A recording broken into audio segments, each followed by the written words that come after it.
மாண்புமிகு உறுப்பினர் திரு எஸ் காமராஜ் அவர்கள்.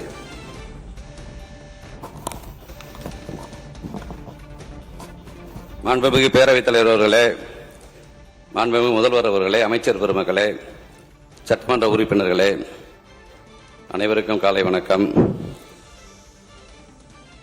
மாண்புமிகு பேரவைத் தலைவர், துணைத் தலைவர் போட்டியின்றி தேர்ந்தெடுக்கப்பட்டமைக்கு எனது நெஞ்சார்ந்த வாழ்த்துக்களை தெரிவித்துக் கொள்கிறேன். இந்த அரசு 5 ஆண்டு காலம் அமைய பெற வேண்டும். பல்வேறு அரசியல் கட்சி தலைவர்கள் இங்கே வந்திருக்கிறார்கள். குறிப்பாக இளைஞர்கள் அதிக அளவில் இந்த சட்டமன்றத்தில் இடம்பெற்றிருக்கிறார்கள். ஒரு நாட்டின் எதிர்காலம் இளைஞர்கள் கையில் இருக்கிறது என்று சொல்லுவார்கள். மாண்புமிகு முதலமைச்சர் நல்ல இளைஞராக இருக்கிற காரணத்தினால்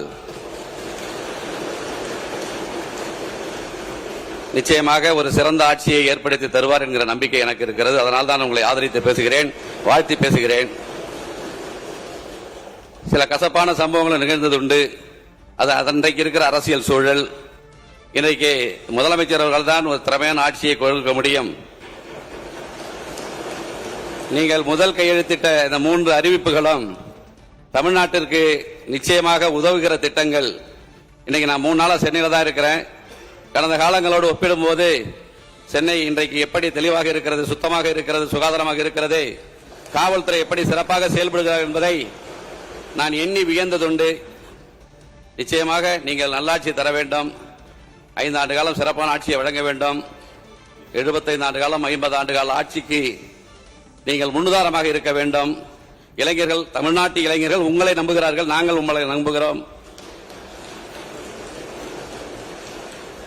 நீங்கள் முதல் அறிவிப்பிலேயே என்ன எதிர்பார்த்தார்கள் மக்கள் என்றால், இலவச அறிவிப்புகள் 1000 கோடி 10,000 கோடி என்ற அறிவிப்பீர்கள் என்று எதிர்பார்த்தார்கள். உண்மையான மக்களுக்கு உதவுகிற திட்டங்களை அறிவித்த உங்களை நான் பாராட்டுகிறேன், வாழ்த்துகிறேன். உங்கள் அரசு தொடர்வதற்கு என்னுடைய ஆதரவினை இதன் மூலம் நான் தெரிவித்துக் கொள்கிறேன். அனைவருக்கும் நன்றி, வணக்கம்.